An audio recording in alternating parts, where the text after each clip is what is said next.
As embarrassing that is, ladies and gentlemen, we're back here again with the Spoke. Terry, love your host. That's not too optimistic. It's a Monday. No, it's not that. It's just that, the camera keeps going off. I don't remember a speech. I don't want to. It's kind of embarrassing right now. But anyway, final thoughts. Final thoughts about the draft and the Chiefs right now. We signed a lot of undrafted free agents. Various positions from safety to running back, wide receivers to linebackers and whatnot. So we shall see what happens in the rookie mini camp that starts next month sometime. So, final thoughts, Derek. What you got to say to the fans out there? I love this team. This team goes 12-4, 11-5 at the worst.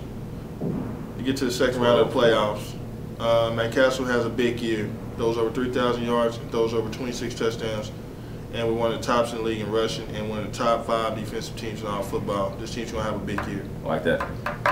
Lance? I love yours, but I'm not trying to be the downer here, guys. I'm not, but I see the biggest thing I'm scared about is this team actually having a good record. I'm going to agree with him. I think this team can go 11-5. I think they have a good 6-game winning streak. They start off the season real hot. They do fine. Matt Cassel sustains.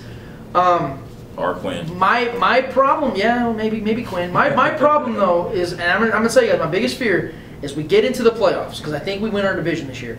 We get into the playoffs. We play a Steeler team. We play maybe not the Patriots, but maybe a Steelers or Ravens, maybe Bengals team, and we don't have the better quarterback, and that's the edge. We don't have a guy that get third down conversions, get down the field, pass it accurately to Dwayne Bowe or Mo Iaki or whoever it might be, make a clutch play. And here we are again, same place that we were 2 years ago. On the couch. So I say 11-5, lose first round. Look, Tom Brady was a couple years ago lost in the playoffs to the Ravens. He was the best quarterback in that game, but he was the loser. You don't always have to be the best quarterback. Who would you say? Tim Tebow? You would say Ben Roethlisberger is a better quarterback than Tim Tebow, right? He had one leg. I don't care. Overall, still a better quarterback. He's still a better quarterback with one leg. He was playing on drugs. Tim Tebow beat the Denver Broncos in the playoffs, right? Yeah. He was not. That's two. That wasn't a better quarterback. See, but what I'm saying, you have to have the better team. Right. I mean, quarterback is a big issue. Right. But if you have the better team, what he's saying is that he believes the team will disguise Cassel's flaws until it's time where it's time. We mask his flaws. We've been doing that since 2009. No, it doesn't. It does. It just depends. Why do you think we've stocked? Why do you think we stacked up on running? Because we know he cannot take us down the field. No. Because all Super Bowl champions have good running games. All good football teams. Oh, the Patriots had good running games? When they won Super Bowls, they haven't had a running game, and they haven't won a Super Bowl. I guess, man. They stopped winning Super Bowls when they stopped running the football. When they started going at 50 times a game with Tom Brady, they are 0-2 in the Super Bowl. When they were winning Super Bowls, they were running the football. You look at every Super Bowl team that has won Super Bowls, they run the football. I'll agree with you. I'll agree with you on that. But look at the quarterbacks on those teams. You're talking about, you have the Rams with Kurt Warner. You have Tom Brady. You just said the best. You think the best quarterback in football. Yeah. I mean, the only team I've ever seen win a Super Bowl without a real running game is probably the Packers. Colts, maybe. Maybe the Colts. Colts he was decent back then. But look at the Packers. They have James Starks. Yeah. Nobody even knew who he was by week 7. But they also played against a weak secondary defensive. But what I'm saying is that it rarely happens. But see, the Packers wouldn't have won that Super Bowl. They wouldn't have been there had they not had an elite quarterback. No. 99. And they had a good defense. That's just rare. That's one of those 1% times. If you look at all the Super Bowl champions, they run the football. You can go back to the San Francisco. John Elway went to 5 Super Bowls, 3 of them without a running back. He was 0-3.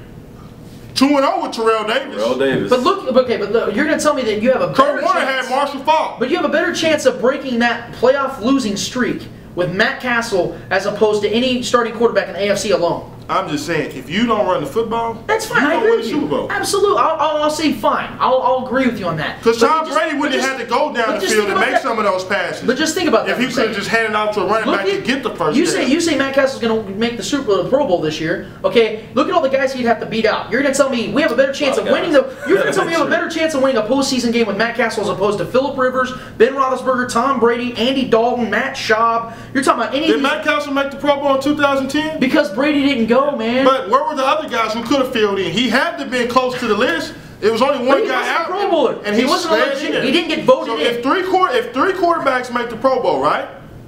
Okay, so you take one out, that's 2. So the next guy will be the 4th best quarterback, right? He slides up in there. So you're telling Not bad, Matt Castle. Castle. Me right now, Matt Not Castle. bad. You're telling me right now. Not bad. You're telling me right now, Matt Castle's the 4th best quarterback in the AFC. The Pro Bowl selection committee thought so. So he's going to make it over either Peyton Manning, Tom Brady, Phillip Rivers, Matt Schaub, Andy Dalton. He was in the Pro Bowl with Phillip Rivers, wasn't he? But I'm just asking. Do He you was in think there with Peyton Manning, so he's right? better than one of those guys. He's better than one of those No, guys. I just said I said he would make the. Did Joe Flacco make the Pro Bowl? Where was he at when they called up Cassel? That's fine. I see what I'm What was Flacco at when they made the phone call?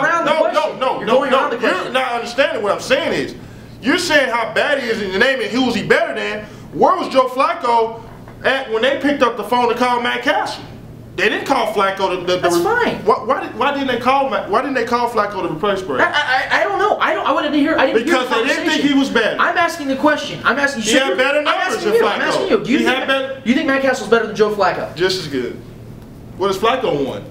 Playoff games. Has he? Yeah, 4 of them actually. He has. What else has he done?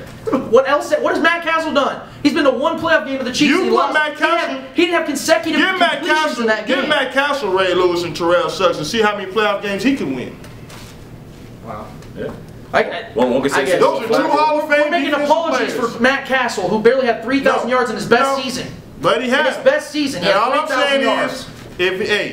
If he evidently he was a 4th best quarterback in the AFC because when Brady went down, they called Matt Castle. How do you know Joe Flacco and the other guys just to say no? I don't want to go. But how do you know they called him? He was voted into the Pro Bowl. No. So how is he a legitimate Pro Bowler? He filled a spot. That doesn't make him a legitimate Pro Bowler. He's a Pro Bowler.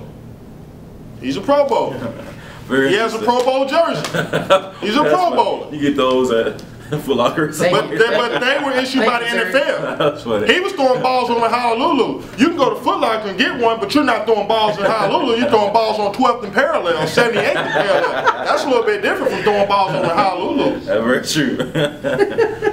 In a game that doesn't matter. Amazing. So we'll end on that note, ladies and gentlemen. This is a Spoken today on 30th of April, NFL Chiefs segment. I'm your host, Terry Love. To my right, Derek Williams. To my left, Mr. Lance Twitwell. I mean, I can have a Ray Lewis jersey on, but I'm not running nobody over.